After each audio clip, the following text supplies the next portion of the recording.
Hello viewers, आज हम exercise 5.1 करेंगे। इस चैप्टर का नाम है प्लेइंग विद नंबर्स।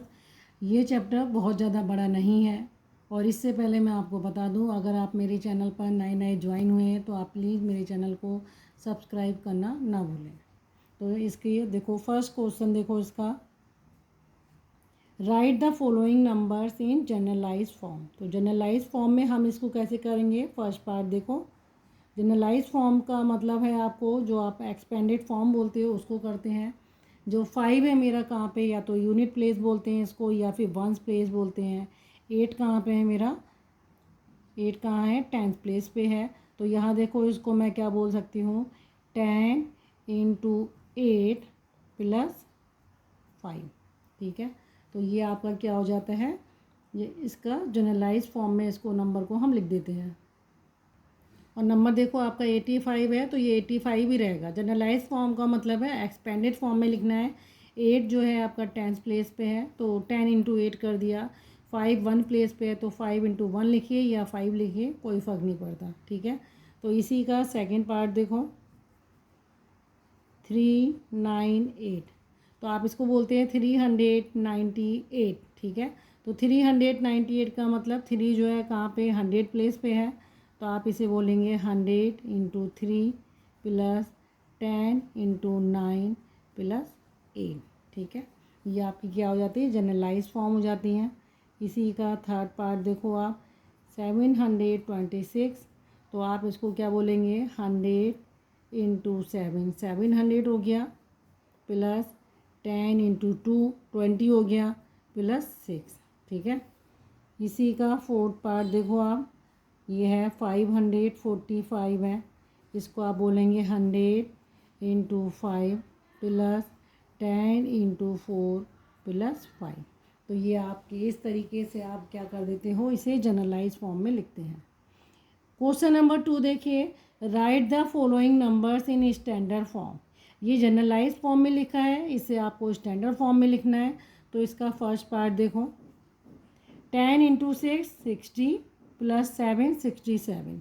तो जनरलाइज फॉर्म क्या होती है इसकी, इसको आप सबको सॉल्व करके आप इसको 67 लिखिए। तो ये आपका क्या है, स्टैंडर्ड फॉर्म है। सेकंड पार्ट देखो इसका, 100 × 5 + 10 × 4 + 9। तो स्टैंडर्ड फॉर्म में लिखेंगे तो कितना हो जाएगा, 100 × 5 549। तो 549 ये आपका क्या हो जाएगा, स्टैंडर्ड फॉर्म में। क्वेश्चन नंबर 3 देखिए, without performing actual computation find the quotient when 95 - 59 is divided bye 9 से या 4 से डिवाइडेड हो रहा है। तो आपका आंसर क्या आएगा, आप देखो। और आपको कैलकुलेशन नहीं करनी है, तो 2 डिजिट का नंबर है 95 और इसको किससे माइनस करना है, 59 से। ठीक है, तो इसका फर्स्ट पार्ट देखो, वो आपसे क्या कह रहा है, जब 2 डिजिट का नंबर है फिर 95 है और इसको मैंने, इसकी डिजिट को मैंने क्या कर दिया है, रिवर्स कर दिया है। तो मेरा नंबर क्या बन गया, 59 बन गया। अब वो कह रहा है इसको जब डिफरेंस करना है और उसे 9 से आपको क्या करना है, डिवाइड करना है। तो कंडीशन आपकी क्या है, ये रही, डिवाइडेड 9। तो आपका कोशिएंट बिना कैलकुलेशन करे आप क्या करोगे, इसका जो आपकी इसकी डिजिट है, ठीक है, कौन सी है, 9 और 5। तो 9 - 5 कर दो, दोनों डिजिट का डिफरेंस कर दो, तो वो आपका आंसर कितना आ जाएगा, बिना कैलकुलेशन किए आप इसका आंसर बता सकते हैं, 4 आएगा। सेकंड पार्ट देखो इसका, वो क्या कह रहा है आपसे, 95 - 59 डिवाइडेड 4। यहाँ देखो, जो डिजिट 2 डिजिट का नंबर है, दूसरा 2 डिजिट का जो नंबर बना है, इसको डिजिट को क्या कर दिया आपने, रिवर्स कर दिया है। यानी 9 को 5 की जगह रख दिया और 5 को 9 की जगह रख दिया। तो इंटरचेंज कर दिए डिजिट को और उसको किससे डिवाइड किया है, 2 डिजिट के डिफरेंस से किया है। 9 - 5 4 आ गया। तो हमारा आंसर यहाँ पे क्या आ जाता है, 9 आ जाता है। ठीक है, क्वेश्चन नंबर 4 देखिए। क्वेश्चन नंबर 4 है, without performing actual computation find the question when the sum of 79 and 97 is divided by. तो हमें कंप्यूटेशन नहीं करना है। और फर्स्ट पार्ट क्या कह रहा है, अगर 2 डिजिट का नंबर 79 इसको मैं इसी को रिवर्स करके 97 से कर दूं और उसे डिवाइड करने को वो कह रहा है 11 से कर रहा है, तो आपका आंसर क्या आएगा? ये मुझे रूल पता है कि 2 डिजिट के नंबर को जब हम सम करते हैं 2 डिजिट का नंबर और उसको रिवर्स करके जो नंबर बनता है उन दोनों को सम करने पर अगर 11 से हम डिवाइड कर देते हैं तो आपका आंसर क्या आता है? दोनों डिजिट का सम, यानी कि 7 + 9 आएगा, तो आपका आंसर आ जाएगा 16। ओके, इसी का सेकंड पार्ट देखो। अब वो आपसे कह रहे हैं कि 79 + 97 इन दोनों का सम करा और इसको डिवाइड कर दिया 16 से। ये 16 कब आया आपका? दोनों डिजिट का सम है, तो आंसर मेरा क्या आएगा? ये 11 आएगा। ये रूल होता है, आपको थोड़ा सा याद करना पड़ेगा कि अगर हम सम करते हैं 2 डिजिट का नंबर है कोई और उसको रिवर्स करते हैं, उन दो नंबर को जब हम ऐड करते हैं और उसको 11 से डिवाइड करते हैं तो आंसर कितना आता है? जो क्वोशेंट आता है वो हमारा दोनों डिजिट का सम आता है। और अगर दोनों डिजिट के से ऐड करने पर हम उसे डिवाइड करते हैं तो आंसर कितना आना चाहिए? क्वोशेंट फिर हमारा 11 आता है। एक दूसरे के इंटरचेंज हो जाते हैं, ठीक है। क्वेश्चन नंबर 5 देखो। क्वेश्चन नंबर 5 कह रहा है find the quotient if sum of 784, 847 and 478 is divided by. इस क्वेश्चन में देखो आपको अब एक 3 डिजिट का नंबर दिया है। 3 डिजिट का नंबर है आपका 784। देन अगला नंबर आपका क्या है? 847, यानी 8 को आपने स्टार्टिंग में ले लिया, 8 यहाँ आ गया, फिर इसके पीछे पीछे 4 7 को पीछे कर दिया। देन आपने अब क्या करा इसके बाद आप, ठीक है, अब इसके बाद आपने 4 को आगे कर दिया, 4 के पीछे 7 है, 8 है। आपने क्या करा है? साइक्लिक फॉर्म में इसको लिया है, तो तीनों डिजिट जो है आपकी जो है इस नंबर में सेम है, सब में 784 है। कहीं ना कहीं बस क्या है, इनकी पोजीशन चेंज हो गई है। अगर नंबर मेरा कितना है? 784 है, तो इसी को मैंने साइक्लिक फॉर्म में घुमा दिया है, ठीक है। 7 को पीछे कर दिया और 8 को मैंने आगे ले लिया, 847 बन गया। अब मैंने 8 को पीछे कर दिया तो अगला नंबर क्या बन गया?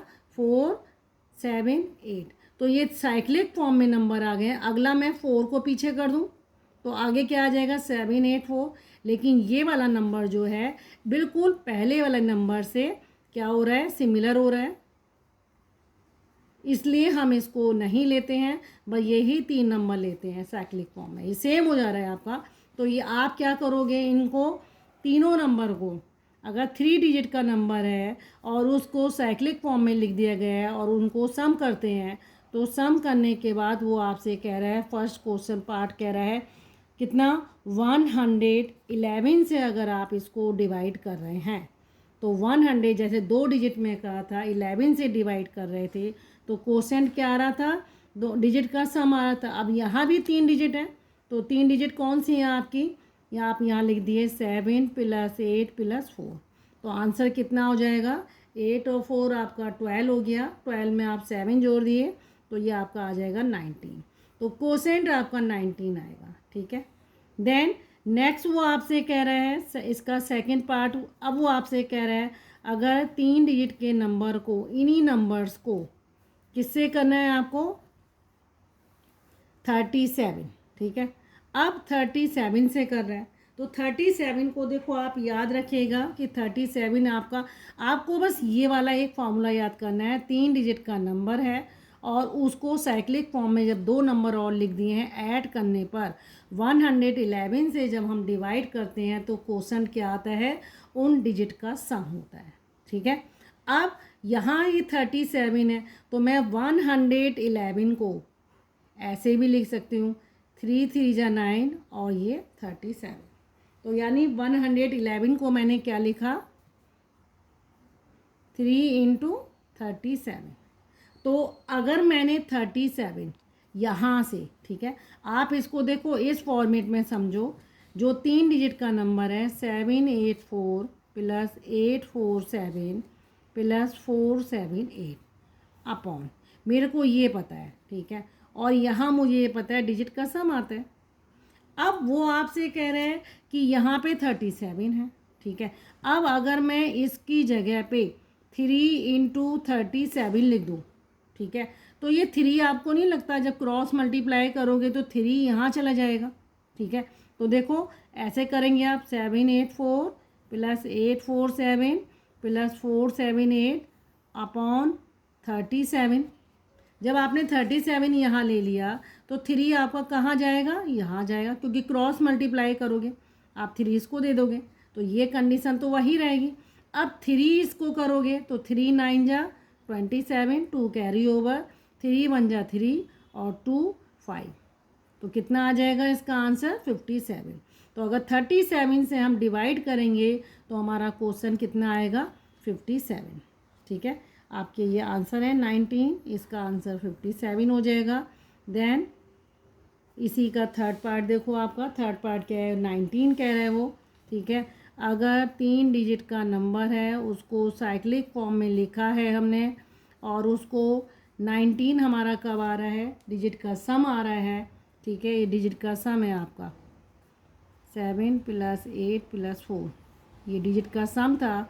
तो आपका क्वेश्चन क्या हो जाएगा 111। तो आपको कुछ नहीं करना है, आपको ये याद रखना है। अगर 111 से डिवाइड करते हैं तो 19 आता है, 19 से डिवाइड करते हैं तो 111 आता है। ये 3 डिजिट के नंबर में होता है। और 2 डिजिट के नंबर में क्या होता है, अगर 11 से डिवाइड करते हैं तो डिजिट का सम आता है और डिजिट के सम से डिवाइड करते हैं तो आपका आंसर क्वोशेंट जो है आपका 11 आता है। क्वेश्चन नंबर 6 देखो, हमें विदाउट एक्चुअल कंप्यूटेशन यानी कैलकुलेशन नहीं करनी है, आपको क्वेश्चन बताना है। कब बताना है, जब 3 डिजिट का नंबर है और दूसरा भी वही डिजिट है जो इसमें है, वही डिजिट उसमें है, उनका डिफरेंस करके हमें 9 से डिवाइड करना है। तो 3 डिजिट का नंबर देखो आपका क्या है 952 है और डिफरेंस जो नेक्स्ट नंबर मेरा बना है 259। तो आप देखो सिर्फ 9 और 2 को इंटरचेंज किया है। ठीक है, किसको इंटरचेंज किया है, interchanging the unit digit and 100 digit, सिर्फ यही चेंज किया है ना आपने। और बीच वाली जो आपकी डिजिट है 5, यहाँ भी वही है, यहाँ भी वही है, सिर्फ आपने इंटरचेंज किसको किया है, 100 वाले को आपने वंस पे ले गए हैं और वंस वाले को आप 100 पे ले आए।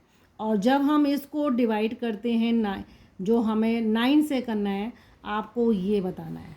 तो मुझे पता है कि अगर किसी भी 3 डिजिट के नंबर को उनकी 2 डिजिट जो हैं 100 प्लेस और यूनिट प्लेस पर जो डिजिट हैं उनका नंबर लिख के जो दोनों के बीच का डिफरेंस होता है, अगर मैं उसे 99 से डिवाइड कर दूं, ठीक है, किससे 99 से डिवाइड कर दूं, तो ये डिफरेंस क्या आता है, सपोज़ ये ए डिजिट है, ये बी है, ये सी है, तो जो डिफरेंस आता है वो ए माइनस सी का आता है।